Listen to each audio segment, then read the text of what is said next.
Bonjour à tous, aujourd'hui on va se pencher sur le cas d'Iyuki.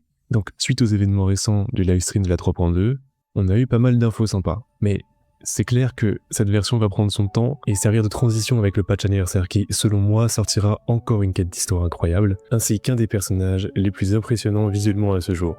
Il y a même pas débat, la révélation la plus hype du live 3.2, c'était Iyuki. On n'a pas eu énormément d'infos sur elle, mais on en a eu assez pour comprendre qu'elle doit être incroyablement puissante et qu'elle sera un personnage que chaque joueur devrait sérieusement envisager. Sans parler bien sûr de son design, parce qu'il est incroyable. Ça rappelle un peu les personnages comme Alpha de PGR et Acheron de Honkai Star Rail. Yuki est en train de devenir la véritable star des mises à jour 3.x. Surtout si l'on considère qu'elle a de très fortes chances de sortir en version 3.3, ce qui sera sûrement très bientôt confirmé. Je voulais donc revenir un peu sur le potentiel de son kit et sur ce qu'on peut éventuellement attendre de ce personnage. Avant de rentrer dans le vif du sujet, je vous prends une minute pour vous expliquer le giveaway que j'organise à l'occasion de la reprise de la chaîne. Le prix à gagner est un abonnement l'unit.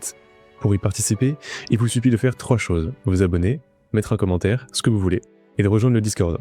C'est sur ce même Discord que, une semaine après la sortie de cette vidéo, j'annoncerai le gagnant qui sera tiré au sort. Alors bonne chance et merci à tous pour votre soutien. Maintenant, si pendant un instant on met de côté le design complètement fou d'Iyuki, ainsi que tout le potentiel qu'elle dégage, et qu'on se concentre uniquement sur le fait qu'elle sera presque à coup sûr notre nouvelle main DPS Glacio. Alors ouais, sa valeur globale elle grimpe énormément. C'est pas encore confirmé noir sur blanc, mais entre la glace qui se forme là où elle marche et la bourrasque glaciale qui l'accompagne dans le trailer, bon, Kuro pourrait difficilement lui attribuer un autre élément. Donc à ce stade, c'est quasiment confirmé qu'elle sera la tant attendue DPS Glacio. À l'heure actuelle, la seule véritable main DPS Glacio premium que l'on a, c'est Carlotta, sortie en 2.0. Depuis, la méta a changé, les ennemis et le contenu sont devenus plus difficiles, avec davantage de PV. En plus de ça, comme elle ne peut plus infliger autant de dégâts que les DPS plus récents, il est clairement temps pour Carlotta de laisser sa place. Je continue de penser que c'est un personnage solide, avec un gameplay agréable, mais il faut aujourd'hui bien plus d'efforts pour réussir certaines phases du endgame. Donc avec ça en tête, en sachant que le endgame de la 3.3 sera évidemment un peu orienté en faveur de l'élément glaciaux, histoire de faire briller le nouveau personnage dans le contenu le plus difficile, Iyuki aura une valeur énorme d'un point de vue méta, puisque sa seule vraie concurrence sera Carlotta. Au-delà de ça, on peut clairement s'attendre à ce que Iyuki inflige d'énormes dégâts et qu'elle sera probablement un hyper carry axé sur les combos, qui demandera beaucoup de temps sur le terrain. Mais en plus de ça, parce que je viens de dire les évidences, il ne ferait presque plus aucun doute qu'elle sera un autre DPS capable d'infliger, d'exploiter, soit tension d'accord, soit rupture d'accord. Avec ces effets, elle pourra soit continuer à infliger des dégâts pendant le court laps de temps où elle n'est plus active sur le terrain, soit augmenter davantage ses dégâts. Dans les deux cas, ça sera excellent, puisqu'au final, ça renforcerait son DPS global. En plus, si Iyuki est réellement destinée à devenir la prochaine meilleure DPS, je m'attendrais à ce qu'elle partage certains traits avec Aemeat, puisqu'elle est devenue la meilleure DPS il n'y a pas si longtemps. Il est donc tout à fait possible que Iyuki possède elle aussi une mécanique de double style de jeu, qui permette de choisir certaines capacités de son kit, tout en lui donnant accès à un état secondaire.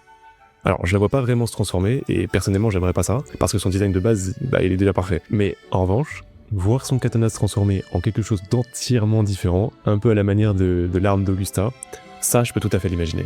Cela dit, j'imagine que ses capacités ne représenteraient qu'une partie de son kit complet. Surtout que, pour notre personnage anniversaire, il y aura probablement une toute nouvelle mécanique introduite, une réaction, ou un nouveau fonctionnement autour du glacio, ce qui ne serait pas vraiment surprenant, puisque cela lui permettrait d'être assez similaire à Aemet et à sa mécanique de double style de jeu. Et même si son kit n'intègre finalement aucune mécanique révolutionnaire, ou vraiment inédite, ça serait malgré tout un immense gâchis qu'un personnage avec un tel design ne finisse pas parmi les meilleurs DPS du jeu. Bon, maintenant, au-delà de la méta et de ses capacités potentielles, je veux aussi revenir sur le fait que Iyuki serait, comme mentionné, considéré comme notre second personnage anniversaire. Et rien que ça donne déjà une idée de la puissance qu'on peut attendre d'elle, parce que s'il y a bien un moment pour sortir un DPS complètement abusé, c'est autour du patch anniversaire. L'an dernier, on a eu Zani comme DPS anniversaire, en 2.3, et malgré toute la controverse autour d'elle, à cause de ses restrictions extrêmes, elle restait malgré tout, de manière défendable, la meilleure main DPS du jeu lorsqu'elle était jouée avec Phoebe. Bon, ça n'a pas duré longtemps, vu que Cartesia est arrivé juste après, mais ça, c'est la vie d'un joueur gacha, donc faut s'y attendre. Bon, en gros, ce que j'essaie de dire, c'est que Iyuki a de fortes chances d'être l'une des DPS les plus puissantes du jeu, voire la plus puissante, simplement parce qu'elle sortirait en tant que personnage lié à l'anniversaire. Je trouve aussi intéressant de revenir sur un autre point. Même si Aemet est actuellement la plus forte du jeu, on peut tous reconnaître que sa sortie paraissait un peu prématurée, puisque la DPS de niveau sentinelle de l'Aeroy était plutôt attendue vers la 3.3 ou 3.4. Donc Aemet est actuellement la reine des DPS, mais il est très probable que Iyuki la remplace au moment de sa sortie. Cela dit, idéalement, on voudra bien sûr les deux personnages, puisque chacune d'elles dominera probablement la méta, à sa manière, pendant un bon moment.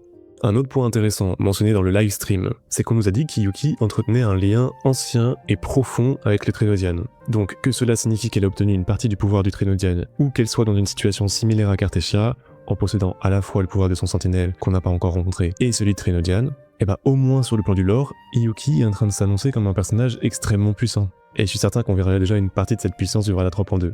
Bon, peut-être que vous savez déjà, moi j'ai pas encore fait la quête d'histoire, je sais toujours pas, il faut que je la fasse. Jusqu'ici, on sait que Kuro aime garder une certaine cohérence entre le lore et la puissance de ses personnages, surtout pour ceux qui sont liés aux Sentinelles ou aux Trénodianes. Donc, rien que ce point me semble suffisant pour garantir que Iyuki sera l'un des meilleurs personnages du jeu. À partir de là, même si elle aura probablement déjà beaucoup d'animations et d'effets glaciaux magnifiques, peut-être qu'on pourra aussi voir certains effets visuels proches de la matière noire, qui rappelleraient justement le Trénodiane. Bon, c'est ce que j'aimerais, on verra. En résumé, encore une fois, le simple fait qu'il soit confirmé qu'elle possède une forme de connexion avec le Trénodiane signifie que, de ses animations à ses capacités, elle fera probablement partie des meilleurs résonateurs jamais sortis. En tout cas, s'il y a une chose à retenir de tout ça, c'est qu'Iyuki a littéralement étouffé tout l'intérêt de la première phase de la 3.2, jusqu'à ce qu'on reçoive le drip marketing de la 3.3. Parce que si sa sortie est en 3.3 et confirmée, ce qui est très probable, alors plus en 3.2 ne serait sans doute pas la décision la plus sage. Donc dans ce contexte, je conseille fortement aux joueurs de ne pas pull tout de suite Segrika et d'attendre simplement le drip marketing de la 3.3, ainsi que les leaks que je partagerai, et évidemment j'en ferai une vidéo dès qu'on aura une idée claire de son kit, soyez-en sûrs. Par contre, si vous voulez vraiment jouer Segrika, alors bien sûr, elle est très forte, y a pas de problème là-dessus. Dépensez vraiment vos astrides sur le personnage que vous aimez. Bon, pour l'instant, beaucoup de choses révèlent encore de la spéculation, même si certains aspects, comme son élément, semblent presque certains. Mais si tout se passe comme prévu, le fait qu'elle soit considérée comme le second personnage anniversaire, qu'elle soit notre tant attendue nouvelle main DPS Glacio, et qu'elle ait un lien avec le Trénodiane, ces éléments à eux seuls, sans même parler de son design, suffisent pratiquement à tout arrêter pour économiser en vue de la sortie d'Iyuki.